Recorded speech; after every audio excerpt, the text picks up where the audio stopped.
bayan natin na nawawalan na ng pag-asa, saturated na, napapagod na political, tsaka pagod na rin sa mga nararanasang paghihirap dito sa ating bayang Pilipinas. Sa mga kababayan natin na dumadaan sa hirap, kung ano man yon, sa personal man, sa trabaho man, o yung hirap ninyo sa politika o sa mga dinadaanan ng bayan natin, magtiwala kayo sa Diyos.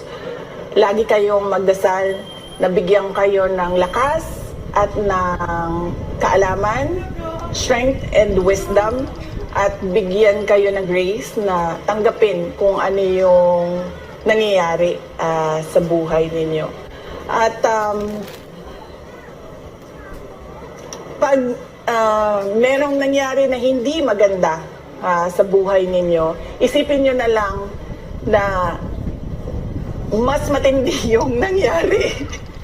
Mas matindi yung nangyari sa buhay ko. So hindi yan ang katapusan ninyo. Kasi merong isang tao na mas matindi pa ang dinaanan.